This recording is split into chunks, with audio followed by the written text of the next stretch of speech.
50, uh, and now need to go to advanced tech school.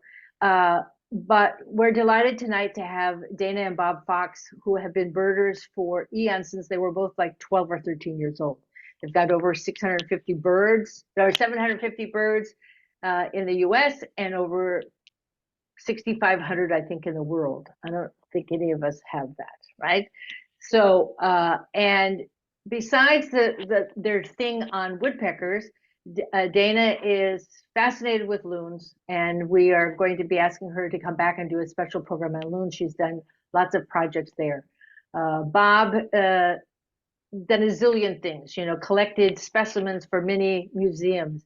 And as I said earlier, is one of the few people in the world who has seen both the imperial woodpecker and, tell me, Leslie. Ivory-billed. Ivory-billed, right. So here's your opportunity to finally meet somebody and talk to somebody who has actually done that. So how's it going to work? I am going to do the PowerPoint, and they are going to talk to us through the phone, and we are recording it. So if we have people who have missed it, they'll be able to get it later. So I am going to share my screen.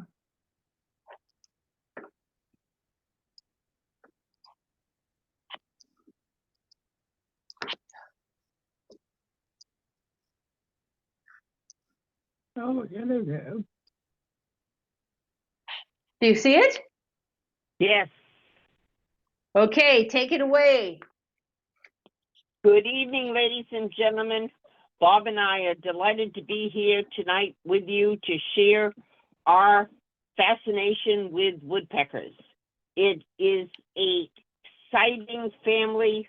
It's unique, and it's been a wonderful opportunity for us to learn more and now to share that with you. So on we go. Next, please.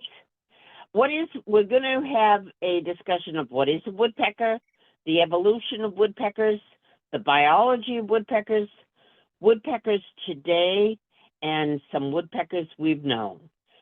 Next, please. Woodpecker are obviously a group of birds that live in the woods. They're worldwide.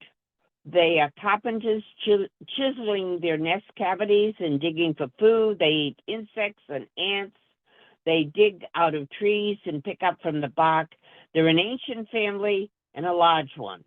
They do not have songs, just calls. Next, please.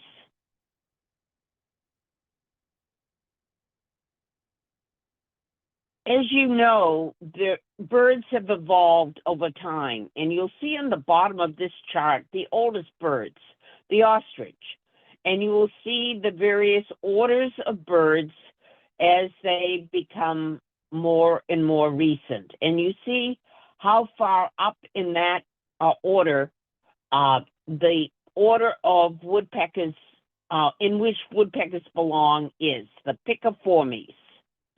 And you see they're almost up to the songbirds. Okay, next, please. Now, that order, Piciformes, has 9 families in it. The woodpeckers are just one of those 9 families. And you'll see the Picadee over here in the middle of this chart. And there actually are quite a few members of that particular family. 237 members. All the others, as you see, have very few members in their family. Next. Now, that family of Picadee is actually divided up into 4. It has wrynecks, which don't look anything like woodpeckers of today, 2 piculets, one American, one African, and then traditional woodpeckers. Now, Bob is going to tell you more about these in the next slide. Okay, I'm talking about the evolution of woodpeckers. As Dana has said, woodpeckers belong to the order of Piciformes, which has 9 families. They're listed here.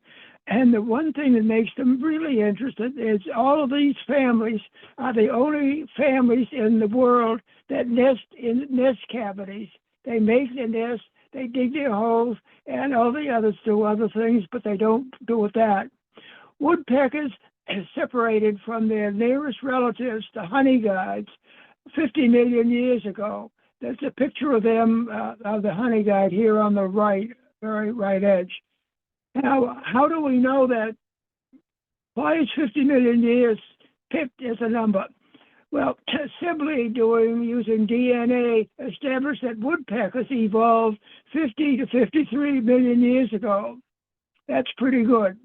But also, holes were found in petrified wood down in Arizona and New Mexico that suggest woodpeckers were in the New World 45 to 50 million years ago. Well, that sort of sets them up all over things. Then, half the time to now, Maya in Germany found a fossil dating to the Miocene, which is 25 million years old. And then a fascinating thing, a feather was preserved in amber, imagine it, and was found on the Hispaniola island in the Caribbean, and that was dated at 24 million years ago. So that's the old history. Let's get on to what's going on now. The best way to do it is with this chart here.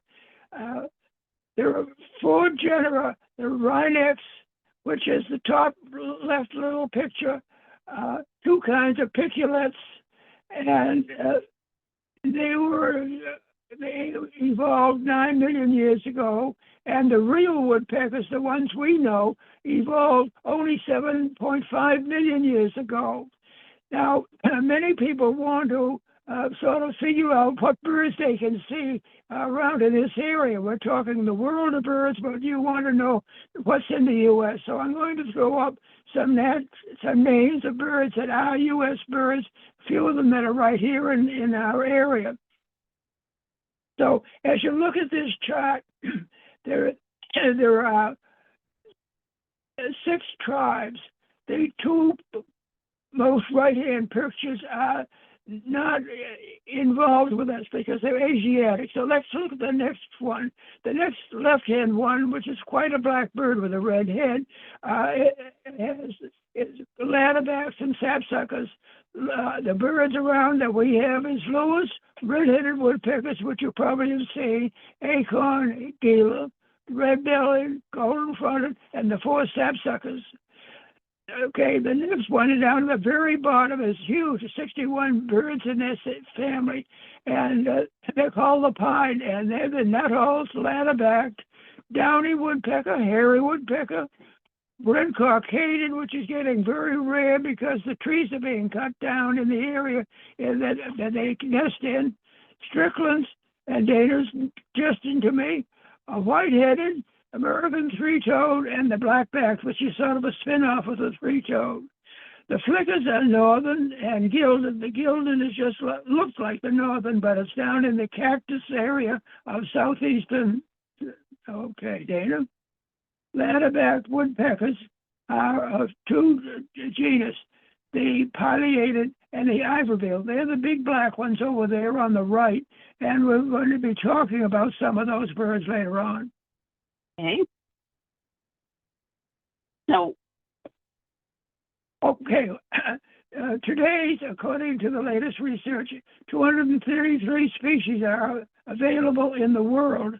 24 of them are in the United States. Dana has seen 163, and I've seen 174. And the pale-billed is a picture down there. Dana has put great pictures scattered through the reading, and you'll have to take a look at them. okay. We're looking now at the biology of woodpeckers, and we're going to look at tongues, skulls, feet, and tails. Now, the tongue of a woodpecker may be 1.5 times from the back of the head to the bill tip. It's a very long tongue, and it protrudes very far into the wood as they are seeking their prey. There are glands at the tip, and they make the end sticky, and the tip has back-pointed barbs to be able to grab onto their prey, and they have very strong muscles controlling that bill. Okay? Why don't they get a concussion? Think of if you and I were banging our heads against wood the way they do. It appears that researchers created a computerized model based on the pecking movements in the skull shape and size, and that they found that the pressure created was far below what would cause a concussion in a primate. Birds would have to hit a tree at twice the current speed or hit wood 4 times as stiff to sustain a concussion. We forget that woodpeckers are considerably smaller than humans. Smaller animals can withstand higher decelerations. Now, this video I find is fascinating. Watch the rippling effect as the bird's bill hits the surface of the wood. It's totally unknown to us as we look at it. We just can't capture these images, but the slow motion camera does a beautiful job at that. This is one of the ways, obviously, that they help sustain that impact. This is a big black woodpecker from Eastern Europe. Quite an unusual bird compared to our birds. I love this slow motion. It's just amazing. They have unusual feet. Most of them have 2 feet forward and 2 feet backward. The 3-toed woodpeckers, you know, the 2 that we have here in this part of the world, and notice how their feet are different with the 2 toes forward and 1 back. All these designs of their feet are enabling them to firmly climb up a tree trunk and to hold on tightly. A lot easier than if they had the structure of the 3 forward and the 1 back. Now, the tails of woodpeckers are again unique. Look how that upper picture on the right shows the pileated woodpecker and how it is propping itself up, holding itself there on the tree. And notice it's 2 feet forward and 2 feet back. But look at the central picture there with the red-bellied woodpeckers. Notice those pointed tails and that thick barb that they have, stiff central barb. And you can see an illustration of pointed feathers. So those pointed feathers are really helpful in propping it up. And now drumming. This is bird note. Like a jazz player beating out a drum roll, a woodpecker uses its bill to rap out a brisk series of notes. Early spring resounds with the percussive hammering of woodpeckers. Their rhythmic drumming works like many birds' songs. It broadcasts to other woodpeckers over a long distance a clear assertion of territorial and mating rights. We also hear woodpeckers knocking on wood when they're carving holes in trees to create nest cavities or extract insect prey. But these whacks are more methodical. Woodpeckers offer a fascinating cast of drummers. A hefty pileated woodpecker lets go a resounding tattoo against a hollow trunk. A yellow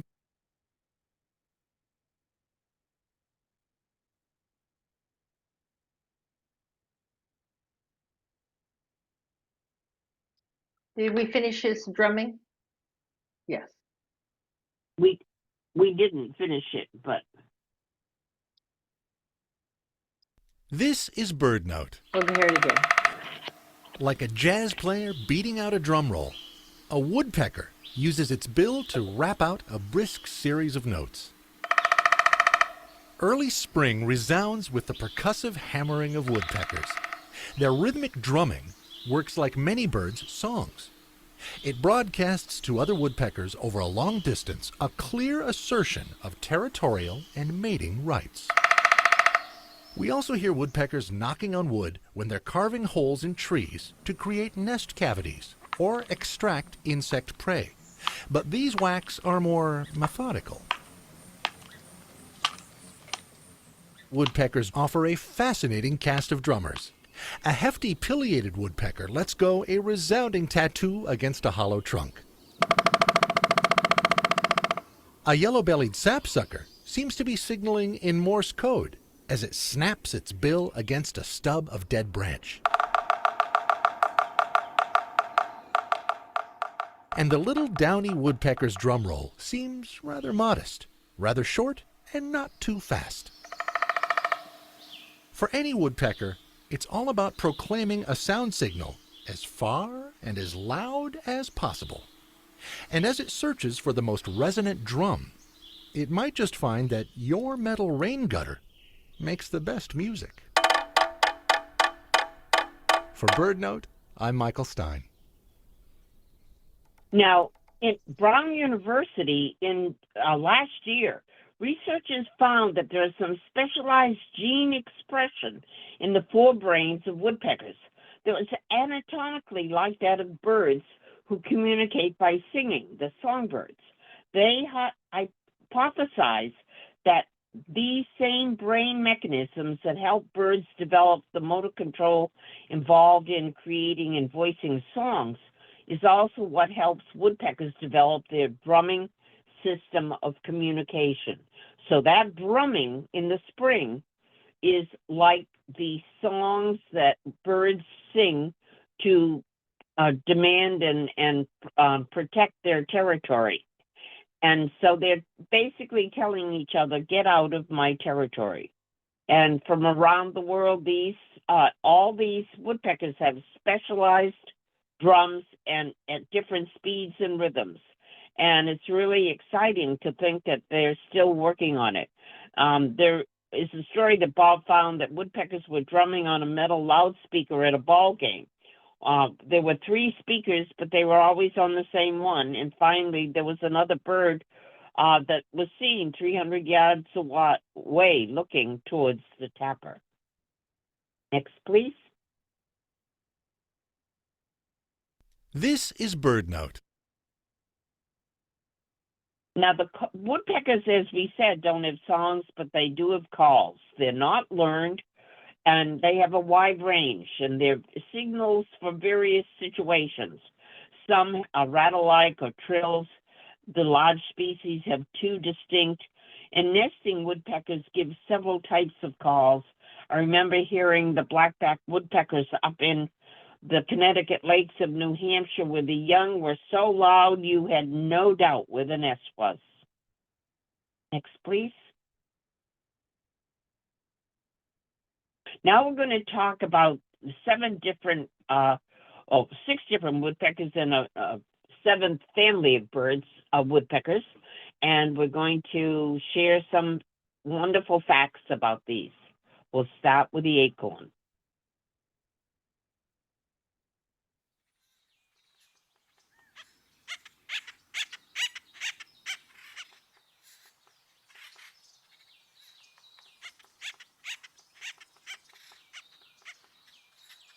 One of the most interesting birds that I've ever photographed is the acorn woodpecker. And I found a population of woodpeckers in a suburban park in Southern California. I noticed this tree with thousands and thousands of holes in it, each of which had got an acorn stuffed into it. Acorn woodpeckers, I think, are among the busiest birds. And what this tree is called is a granary tree. This is where the group of acorn woodpeckers that lives together, this is where they store their winter food supply. It's a tree that's being used over the generations. Multi-generations of these woodpeckers have been using the same tree, adding to the number of holes over the years. So they don't drill them all at once. Each winter they drill a few more and add some more acorns to them. No other woodpeckers in North America will have this special method of storing in specifically drilled holes. So that makes acorn woodpeckers pretty special in the bird world. Many people describe acorn woodpeckers as having a clown-like look. They're very colourful woodpeckers. They've got glossy blue-black back. They've got red and pale yellow and black markings around their heads and faces. And their eyes are in fact kind of a pale whitish colour. They really stand out. And you can tell the males from the females by the fact that the females have a little band of black between the red and the pale yellow. And in the males, the red and yellow are next to each other. So when you find one acorn woodpecker, you're most likely going to find a group of them because they're highly social birds. They live in social groups year-round, up to a dozen individuals or more. And one of the commonest sounds you're likely to hear when a group gets together is this wacka-wacka call.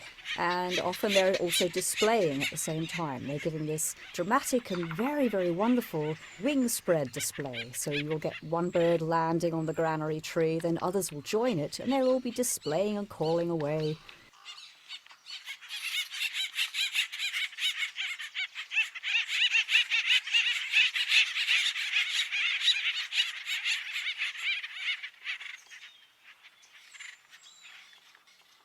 There's nothing more fun than heading out to some park and hang out and wait for some acorn woodpeckers to show up at their tree.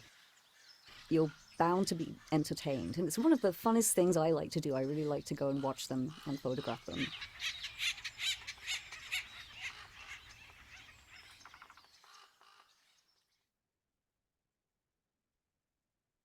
Wasn't that wonderful?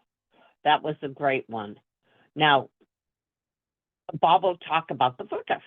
Okay, the flicker is an interesting bird that we all know. The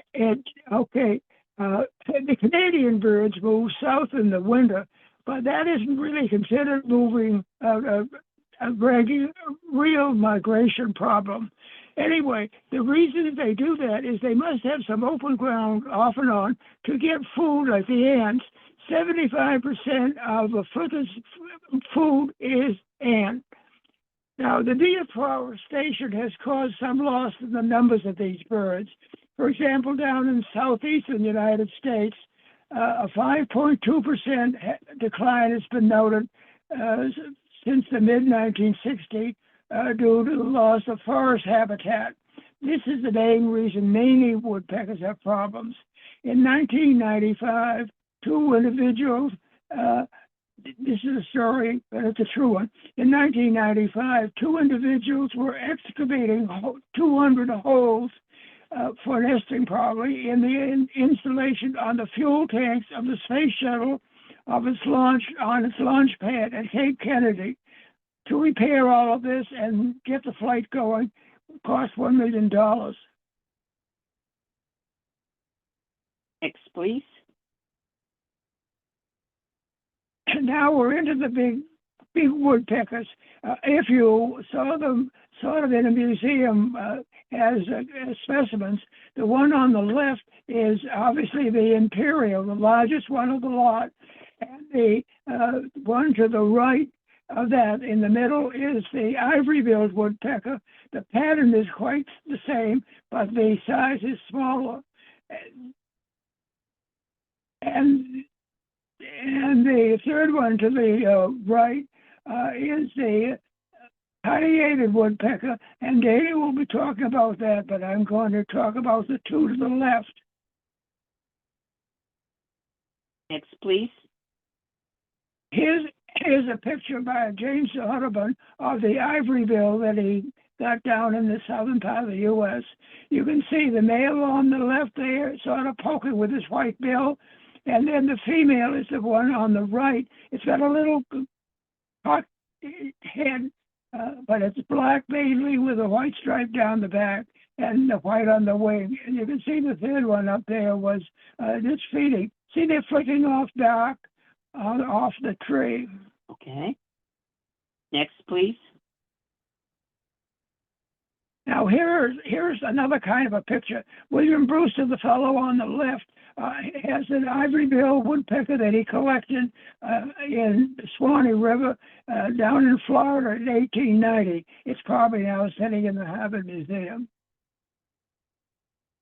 Next. Okay, Jim Tanner came from came down and had spent a lot of time in the Louisiana Singer Tract in 1938, and these are probably the only real pictures that they have of photographs of that. Photographs and even tape recordings of them are almost non-existent. It's surprising, but that's true. The one on the left is the female, and the one on the right is the male. But while we're on this subject, the Singer Tract in 1938 was the place people could go and see them. One famous person that went down to see them was Franklin Delano Roosevelt. Although handicapped, he had a chance to get down and see them. But in the 5 years that they were down there, the loggers were on the far side of the area and cutting down trees rapidly. And so when they got through, there were no more woodpeckers. Okay, next, please. This is a picture, a rather large picture, 5 by 7. It's in our cabin up in New Hampshire. It's the Cuban version of it. Now, when we were in Cuba in 2000, Dana liked the skill of the artist there, and so we got several pictures that came from there. And if they, this is one of them, and it really shows that probably the only one that ever was made of the Cuban race of the ivory bill. Next. Okay, this is my story about the ivory bill, and with Audubon's picture over the right. In 1952, I was in the Air Force, stationed down in San Antonio in Texas. I was a hotshot birder then, and Connie Hager had a bed and breakfast about an hour and a half drive south of me. I went down there immediately, and we got down on weekends. On one weekend, I spotted an Eskimo curlew. That is a nearly extinct bird. Everyone was interested in seeing it, and so people started to come from all over the state. And by Sunday afternoon, the last group that I was taking out to see the bird was a group of 2 women, 3 men. 3 men were, anyway, coming down, and they really were interested in it and said, if we ever have a sighting as good as this, we'll invite you to come over and see it. I thought that was just a nice invitation. I never expected anything to happen, but they did invite me for birds. They invited me to come over birding in a spring weekend. And so what happened is they first said no camera could be used. You can't take notes. Well, that was sort of an odd thing. I said, what can I do? He said, bring some boots and maybe damn. Okay, I got over there and spent the night, and we went out in the darkness, and after driving about 45 minutes around the Houston area, we finally stopped at the Big Thicket. Now, the Big Thicket is a huge high brush area, probably several hundred yards long, and composed of high brush and thickets. It's just tough to get through. Beyond them are the old trees standing about 125 feet high. Some of them are dying, some of them are in good shape, some of them are actually dead, and the branches are dropping. We lined up about 40 feet apart. I had one guy on my left, one on my right in the thing, and we started to go through the area and listening for anything. Well, after a moment, the leader on my right raised her hand and said, and pointed. We didn't see anything. Then she put her hand behind her ear and heard the tap, tap sound. And it was like a loud hitting of wood with a very soft echo. That is the call note of the way these birds communicate. Okay, we walked up and to chase that sound down, and sooner or later we came up to an area where the dark bird was sitting on the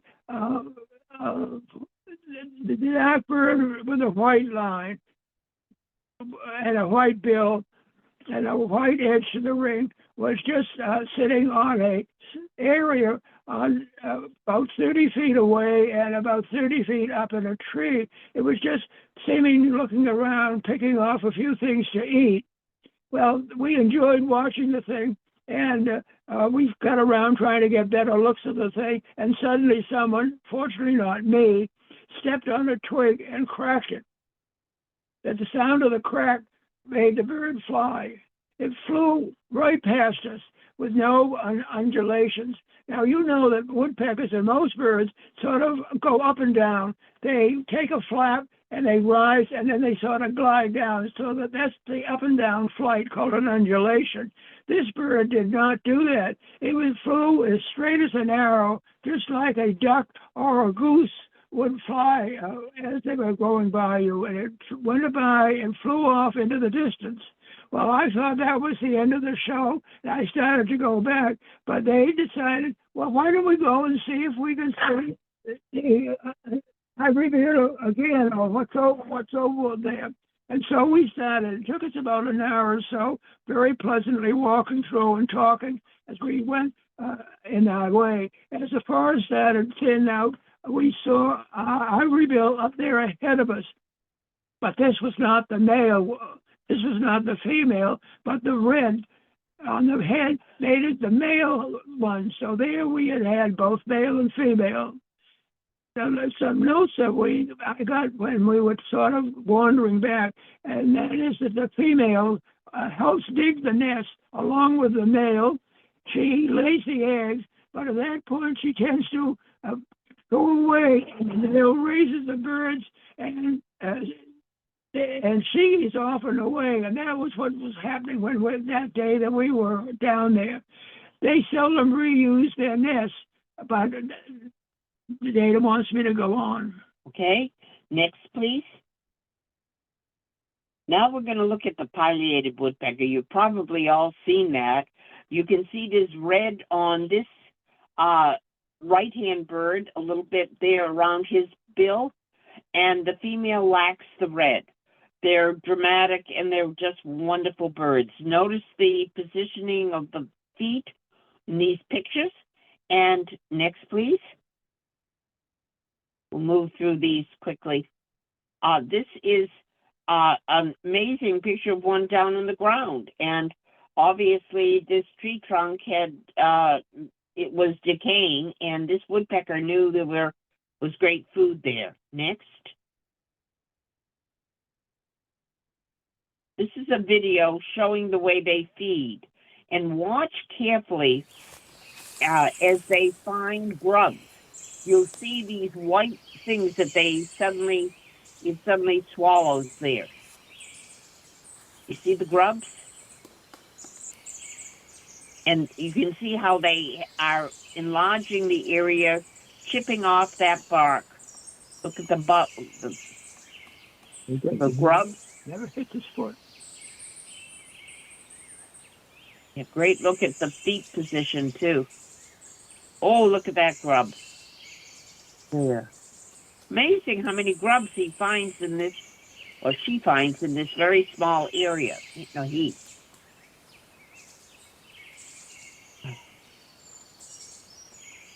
Oh.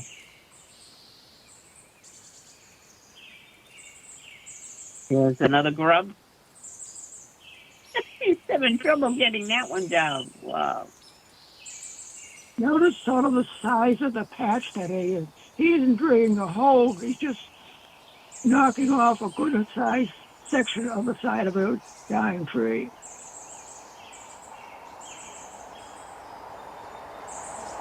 Oh, another one. Another juicy one.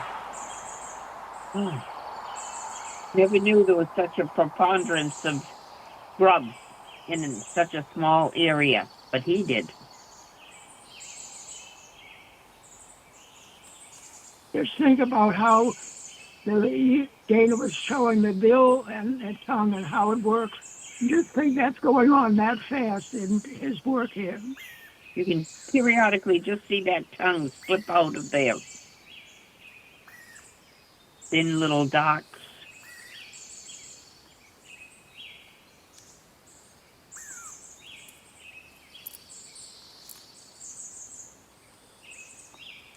Okay, we can move on, please. And this is a picture of a woodpecker up in Tuftonboro, New Hampshire. A friend was telling me they saw this woodpecker. Look at the size of that grub compared to the bill of the bird. I'm told that it's a Prionis beetle grub, probably a longhorn beetle. And there's a picture of what the longhorn beetle looks like. Amazing.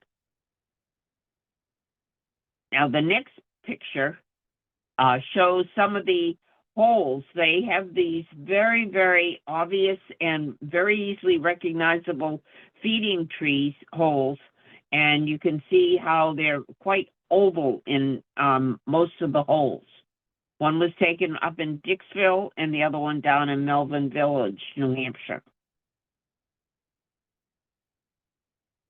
Now, I've been spending quite a bit of time researching William Brewster, who founded the Nuttall Ornithological Club. He was one of the co-founders of the American Ornithological Union, now AOS, and he lived at 145 Brattle Street in Cambridge, Mass. He built a museum. There's a picture of it out in the back of it. And one of the few pictures that we have of his meetings of the Nuttall Club showed me this tree over on the right, beside the right-hand gentleman. And the picture of it is enlarged on the left-hand side of the image. Over here on the left is an enlargement of what was there in the museum. I was researching many of the thousands of pictures that William Brewster took, and I found the actual tree. You can see the top two holes there, and they're the same over here. So, and then someone gave me this clipping, came from a Cambridge newspaper. A striking thing on the ground floor of the museum proper is a fragment of a tree. It's about 10 feet long, 2 feet in diameter. He procured it because it depicts with scouring so accurately the persistent work of woodpeckers. It looks as though it had been fashioned by some expert on a giant jigsaw. The log came from Lake Umbagog.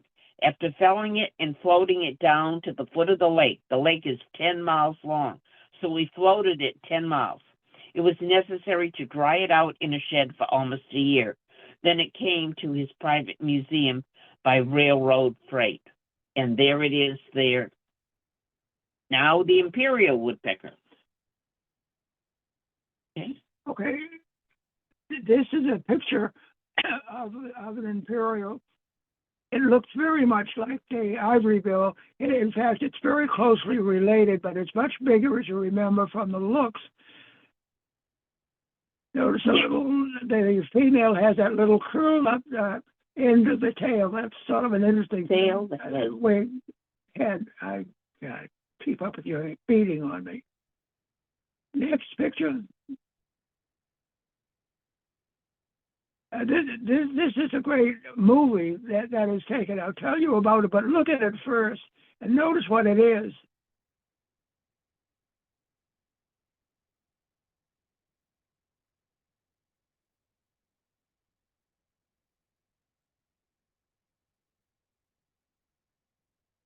Next, please. That is a,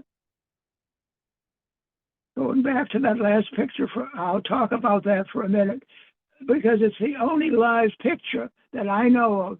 And the people, the scientists, etc., in 1990 decided to see how many imperials were still left. And they only left on an 88 to 9,000 foot altitude ridge that includes Mexico City and all of that. And so they came down, and after several months of work, they couldn't find one imperial. And so they said, it's extinct. Okay, that was good. But they did who had retired, said, I want to go down and see if I can find one. And sure enough, he did, and he both saw the bird, made a sound recording of it, and even took a picture. And he said casually that he had taken a picture of it. Well, that was sort of lost for a while, but anyway, from the Cornell lab, someone decided, I want to go down and see that picture. I don't know what he has, but it might be worth it. And that's why that last series of pictures was so valuable. Now, in 1953, I was, of course, still down in San Antonio, but I was interested in Mexico. Mexico is only an hour and a half drive away from San Antonio, so I started finding out about birds in Mexico.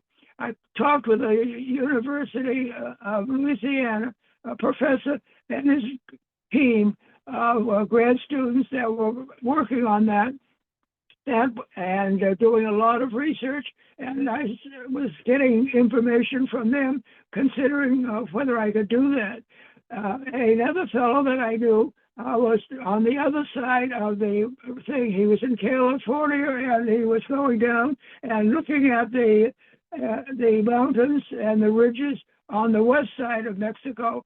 And so these two people these people got me to take a trip in 1953 that covered Mexico in 8 days.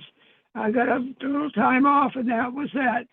In 1994, Bob Smart and I were asked by Dee Snyder, would we run a tour during the summer that they would help finance? We said, of course, yes. So I'm going to skip the birding part of the thing and just talk about a 5-minute period of time. We were up on the Sierra Madre Occidental. That is a long mountain ridge that's 8,000 to 9,000 foot altitude, and at that altitude is covered by big pines and oak trees, much like what you would see in glorified parts of New England. And so it was a beautiful day when we were up there, so there was no traffic on the road. There was a little dirt pull-off, so we decided to pull off and just get out for a minute and enjoy the woods and see what we could see. As soon as we got out, Bob Smart, my friend, had started to hear a tap, and he said, it sounds like a tap, tap. And I thought, oh my goodness, what that could be.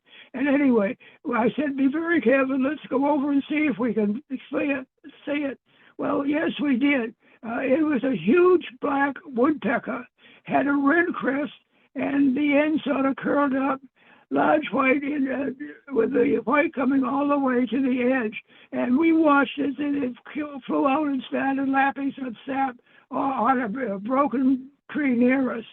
Then, knowing that the tap may have signaled to another bird, we looked down, and further away, there was a female, and down farther, there was a second male, so there were all three of them, and they were eating from sap and the bugs in the wood, very similar to how all woodpeckers would work.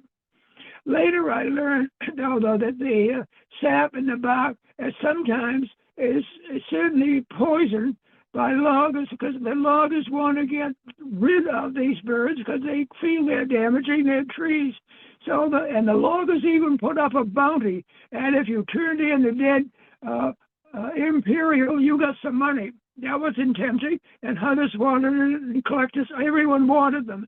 So anyway, on it went, and as soon as we was starting to look there, it was only 3 or 4 minutes, and we suddenly noticed coming up the dirt road towards us was a man with a gun, and very unhappy. He was waving the gun and threatening us with it, and so we all jumped back into the car as fast as we could, and as we turned around, the guy was right side of the car, and we noticed he had 5 imperial skulls as a necklace around that area.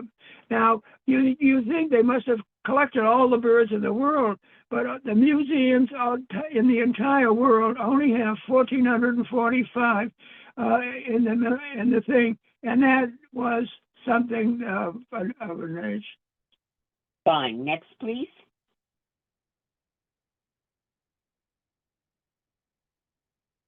You do what you do. The ground woodpecker here is a very fascinating woodpecker.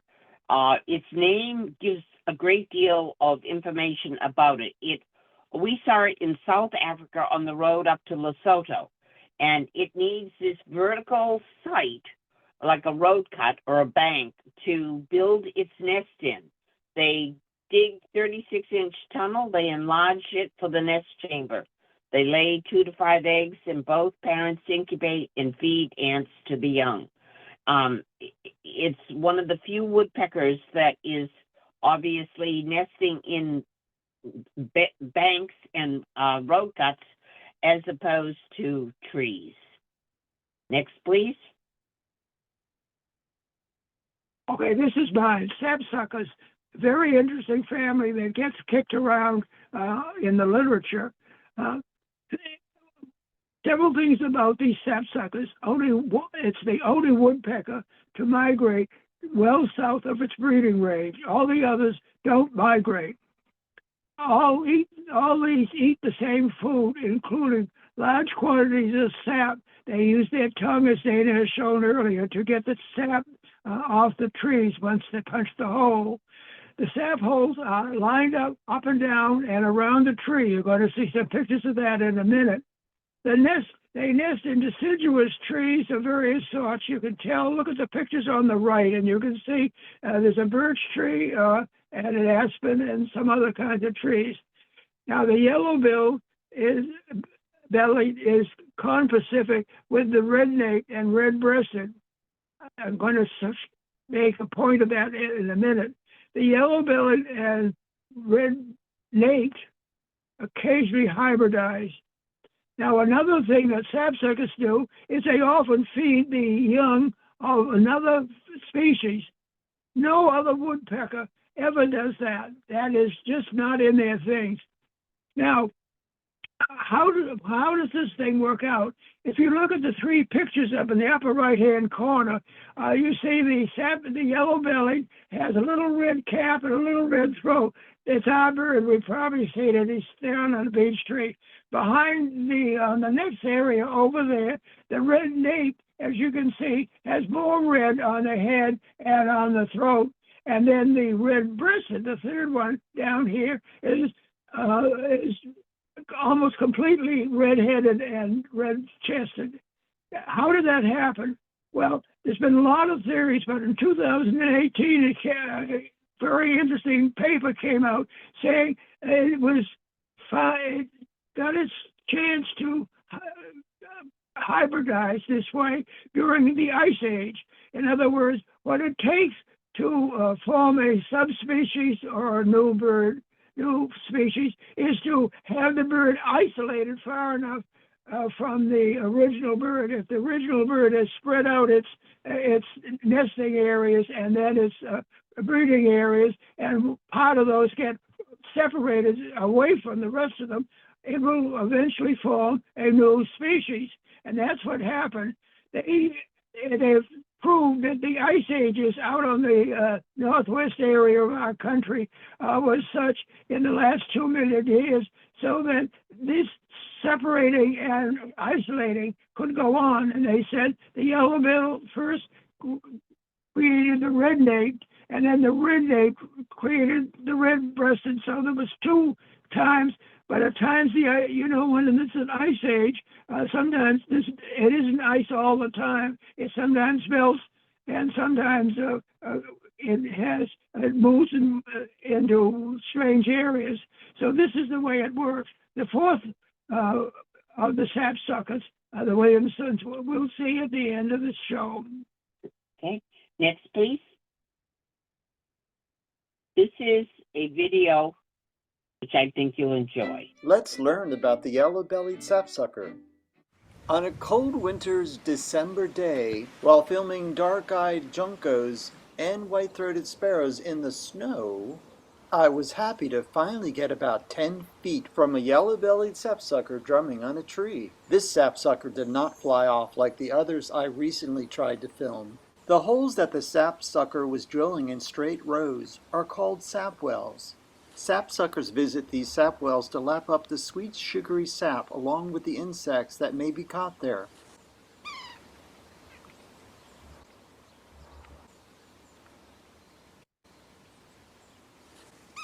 Their call, as you just heard, sounds like a cat's meow. During my hour of observation, I witnessed this male sapsucker returning to its freshly drilled holes about every 10 minutes.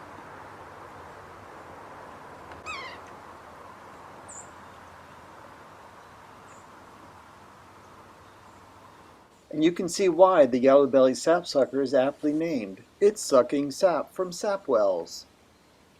White-breasted nuthatches also like to sip sap from sap wells. In Maryland, I look forward to seeing yellow-bellied sapsuckers in the winter time. The orange areas on this North American map shows the sapsucker's breeding range. The blue areas represent the bird's winter range. Both male and female yellow-bellied sapsuckers have a red crown. You will also notice a long white stripe along the folded wing. Only the male bird has a red throat. The female sapsucker has a white throat. This juvenile yellow-bellied sapsucker is drilling holes in a sycamore tree. This video is your invitation to look for yellow-bellied sapsuckers where you live. Let's learn about the yellow-bellied. Next, okay. Now, I've just been fascinated by these wells that they create in these sap holes. And the most dramatic ones I've ever seen are out on Monhegan Island in Maine. And I was preparing this talk, and I asked a friend early this fall, to take pictures of these trees that I knew well out on Monhegan. And you can see that they are just dramatic, and it sort of reminds me of that acorn woodpecker. But as he was photographing it, lo and behold, down here on the lower right, there was another sapsucker. How many years it has taken for them to have this infestation of holes on this particular tree, I cannot imagine, but it just is extraordinary. It makes me so excited to see this every time I'm there on Monhegan. When you go, take a look. In conclusion tonight, we hope that you've enjoyed exploring the world of woodpeckers with us. They are a fascinating family of birds, and we certainly would... That's the way sapsucker. Right. And we certainly would welcome any questions that you have, and we will be here. And we want to next, please, thank Janice for inviting us. You have a remarkable woman. Janice has been determined to see that you were able to see and hear this PowerPoint talk of ours, and we've spent hours, and she is really a great person to work with. And we want to thank the Hampshire Bird Club for hosting us, and to all of you for joining. There's our contact information if you need it. So thank you so much. We've really enjoyed this. Yes, thank you. Fun to do. Are there any questions? Yeah, so I would say just speak up, unmute your mic, and ask your question. Nobody's got a question? Everybody's too shy. So I have a question. What's your favorite of all the woodpeckers? Now you've seen a lot of them. Right, we've seen a lot of them. Yes, I love the pileated woodpecker because it's there beside our cabin, and I just enjoy it. I remember the one day there's a shrub called a mountain cranberry. This is a small, maybe 10-foot high shrub, and it's red berries. And one day there was a pileated woodpecker sitting in this thin branch shrub eating the berries of this mountain cranberry. I just adore finding the trees where they've, dug in. I am a few years younger than Bob, so I haven't had the opportunity to get to see the ivory-billed or the imperial. I'm sure that those may be his. Those were probably my two most interesting and most surprising. They were as the most surprising birds. Some birds you seldom look for. Those I never was looking for until there they were. It was a really experience, but that was back in the 1950s. Bob was 95 in September, so he has had a greater opportunity than some of us have had in terms of length of time of birding, but it's wonderful. And I know there are exotic woodpeckers. Levant's woodpecker in Morocco was wonderful. It's just so much fun. Every time, I think in every country, there's a favorite woodpecker. Yes. Was Woody Woodpecker based on a pileated? Was Woody Woodpecker based on a pileated? Probably. I think so. Probably. I'll confirm that. Well, go ahead. If there are no more questions, I want to thank you, Dana and Bob, so much. It was like, wow. A huge apology for you having one link and other people having another link, but this has been recorded, so those people who weren't able to get it will be able to see it. And Dana, we'll have you back doing loons. Wonderful. Well, thank you all so much. And you folks were so hardworking to make this happen. We really appreciate it there. You've got a good team there, Janice. Thank you. It is a team. Thank you very much. Okay, folks, I have one last announcement. Remember, the Christmas bird count is coming up on December 17th. You can be a feeder watcher, or you can be part of a team, or you can, you'll be able to go with a small group. So let us know, let the education committee or myself know, and we'll get you going. And you don't have to go all day. People think it's too cold. Me, I'm a UConn women's basketball fan. If their game is at 2 o'clock, I've stopped by 1:30 so I can come and watch the game. So you can do the same kind of thing. Okay. All the best. Thank you. Good night. Thank you Bye-bye. very much. Wonderful. Thank you.